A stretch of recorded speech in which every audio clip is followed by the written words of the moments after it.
This is the Unperishable Podcast, and I'm your host, Shari. I don't know about you, but higher education and all that is nice and necessary for some. What I've learned to be true is research, education, mistakes, and experiences have given me the information I needed as an entrepreneur. I believe the collective information will help you level up in life and in your community. I want to ensure that we not perish for lack of knowledge and stay in the know with Shari and the Know Nation. Welcome to Season 1, Episode 1. So, who am I? Well, I am a Chicago native, born and raised in Morgan Park in Roseland. I am my mother's only child. I'm Lynn's baby.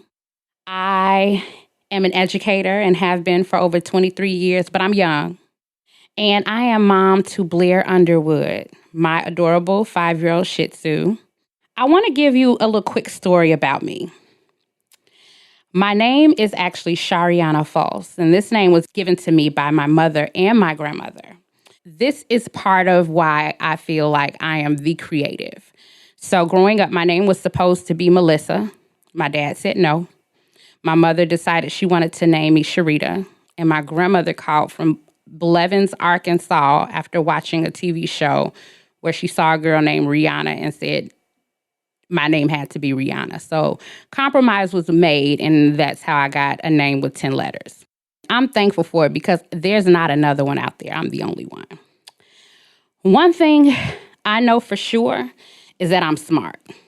I'm not a genius, but I'm smart. I began a small business in 2012, and I started it because I took the LSAT. I realized that math was not necessary to be a lawyer, and took the LSAT and did great on it, and wanted to go to law school but couldn't really afford it. I knew I could bake, so I started to bake and sell cupcakes at different salons and businesses on the weekends and bake for 52 weekends straight while having a full-time job. And that was nonstop, Fridays, Saturdays, and Sundays, literally. I understand business. I've made the mistakes, and I've made some decisions that were great. I'm a woman that I know makes my late grandmother Marie proud. She's the reason I started an organization called the Sister Girl Network. And it is really a group of women that have come together because we're all wanting to be better. I felt myself so many times talking to my friends, and I'll be like, oh my goodness, you need to meet so-and-so. You and so-and-so need to talk. And so I just started having little get-togethers in my grandmother's living room, and my friends would come over and everybody would meet. And we started off with 10 members, and right now we have over 50. And we all are a sisterhood. We're the true girl gang that supports and networks. I'm proud of what I do, and I think it's important. And I know I make my grandmother proud, but I also hope I make Harriet Tubman, Angela Davis, and Oprah proud. Fun fact, my first business, not Shari's Desserts, but I had another business that started because getting last-minute reservations on the Oprah Winfrey Show. And that's a story for a later episode. What should I name it, though? You all let me know. Now let's get down to it. How did this podcast even happen? Where did this come from? Because this was not a part of the plan. Because I know I'm smart and not a genius, sometimes I come up with a really great idea. I am a grant writer. I am a business writer. I love helping small businesses.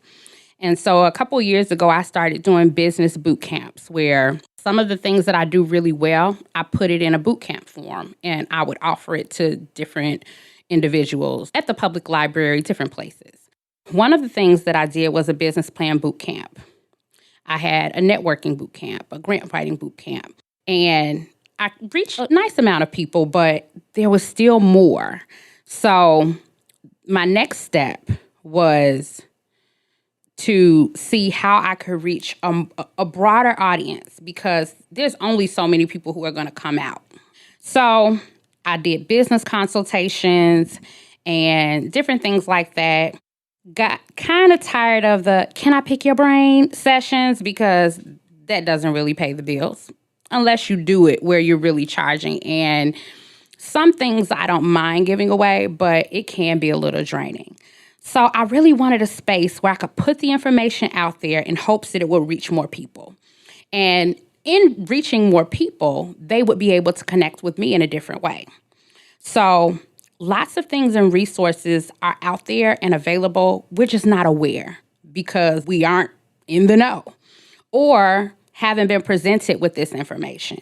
As a grant writer and as, a businesswoman, research is what I love, which is one of the things that kind of put me in the path of law because I love to research. I can find the things that I'm not supposed to find. And I follow the money to find the things that I'm not supposed to find. That was one of the things that really helped me. In this, I find different resources. I find, different ideas of how we can do things and be more collaborative and just build this community of people that are successful and have all the opportunities laid out on the table and not hidden in a book. Kind of where this started was with me meeting with legislators about childcare issues. And the more we would talk, they would mention things that were familiar to them but weren't familiar to me. And I realized that they were a wealth of information. They helped me with so many things. They helped me get our state payments. They talked to me about scholarships. They talked to me about internships. They would call me about available properties in the community that had, the TIFs, and I didn't know what a TIF was. The more I started thinking about it, I'm like, wait a minute. We as a people are perishing in business, opportunities, and economic resources because of lack of knowledge. But when you really think about it, the resource is there, and we have to use it. I'm going to give you a couple tips today that'll put you on a path and plan that we won't perish and be unperishable in business, opportunities, and economic resources. I plan to give you practical tips and information that will give you access to finances, corporations, stakeholders, and resources for your community. Community is not only your neighborhood, but also your local network of friends, colleagues, family, the people that you work with, people that you get to know, and people who know you that you don't know. I don't want you to look at your community as the people who live next to you. I want you to look broader than that.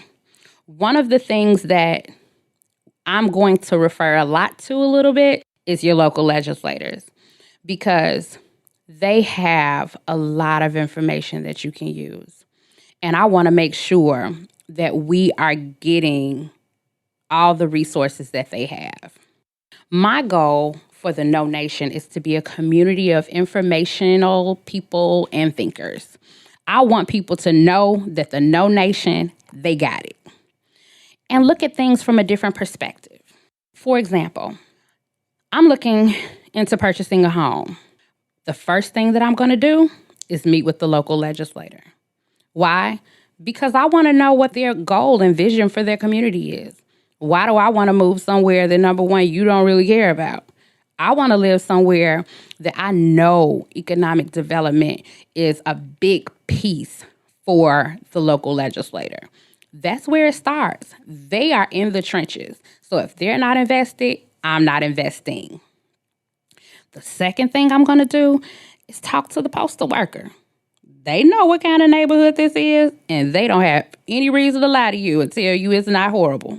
They're going to tell you your neighbor is that lady right there. So, quick tip, thank me later. The third thing I'm going to do is consider the cost. So, one of the reasons that I kind of shied away from purchasing a home is because I really didn't know what I wanted. I was like, I don't know if I really want a house. I don't know if I want a condo.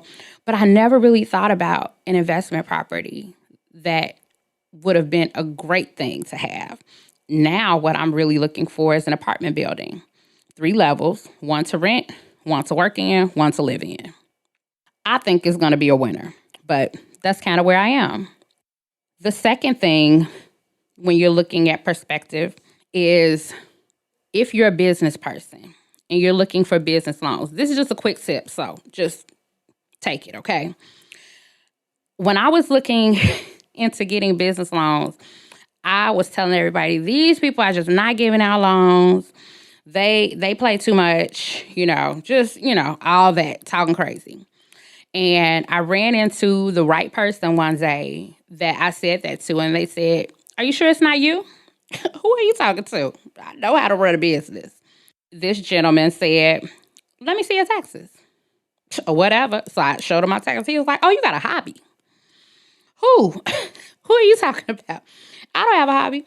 He said, "I can probably guess what you say when it's time for you to file your taxes." He said, "You probably say, all I want to do is I don't want to owe no money." That's pretty much right. So that's what my taxes look like. They're doing everything right. They're not doing anything illegal, but they're making it where I don't have to pay any money. So when I come to the bank, it looks like I'm not making any money and like I have a hobby. So now I have to look at things differently. Do I want to be eligible for a loan, or do I not want to pay taxes? And you got to weigh that. Only you can weigh that. But I want you to think about that because, listen, even me, I'm over here, I'm smart, not a genius, but I'm over here not making the best decisions for my business. Now I have to pay a little bit more in taxes, but, got to pay the piper. At times on this podcast, it will feel like a lot of my answers will circle back to local legislators. I feel that this resource is truly greatly underutilized, and we must build positive relationships within our communities, beginning with local legislators, proceeding to state, Congress, and federal.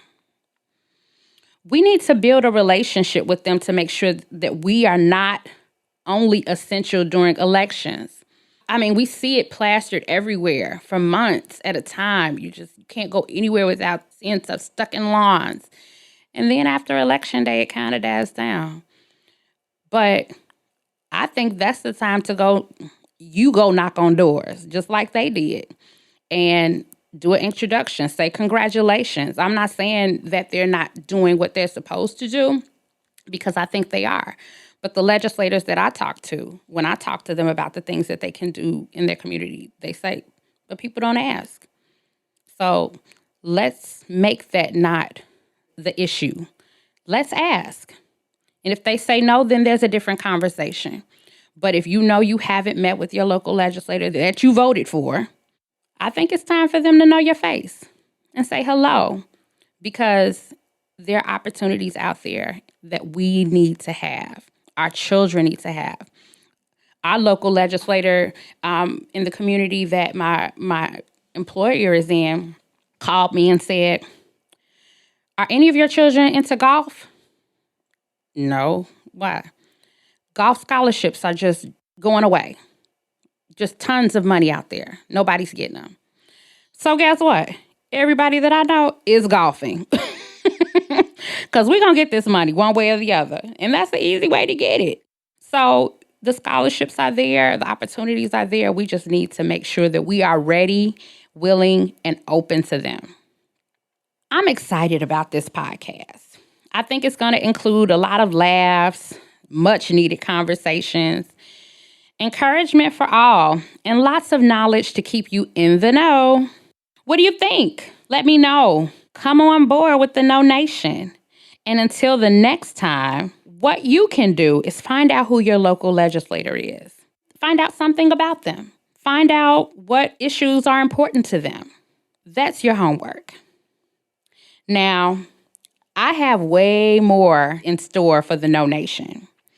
Some of the upcoming episodes will be relationship goals, talking about being an entrepreneur in a relationship, because it's not easy. If you want to be with an entrepreneur, you really have to be invested, fully invested.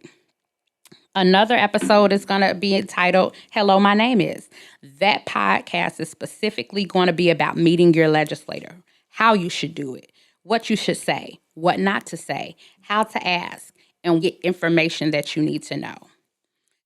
Being in the No Nation, you're getting information that's coming firsthand. I used to say I had my master's degree in mistakes, and that's why I was so knowledgeable about so many things. But these are really things that I've learned over time. I've grown, I've learned things. With my first business, I really felt like I had this amazing opportunity with Oprah and her being on her show and being a feature on her show. And I was like, I just ruined it. I didn't do what I should have done with it. And when I really thought back to that time, I realized that I wasn't mature enough yet. I hadn't made enough mistakes. I hadn't learned enough to really be the person that could have used that opportunity well. I would have probably ruined my credit and my reputation if I had that opportunity and went with it. And I'm thankful that I took the time to stop and slow down, take a moment, regroup, try it later. Because now I feel like I'm in a much better position and place to give information and being able to say, this is good stuff. And guess why? Because I know. Because I did the opposite, didn't work out well, tried it again, did it right. So I want you to really take this information and know that it's coming firsthand from someone who has been through it. This isn't something I think. This isn't something I heard. These are things that I know. I thank you for listening to the Unperishable Podcast and hope you stay in the know with the No Nation. It's Shari. See you soon.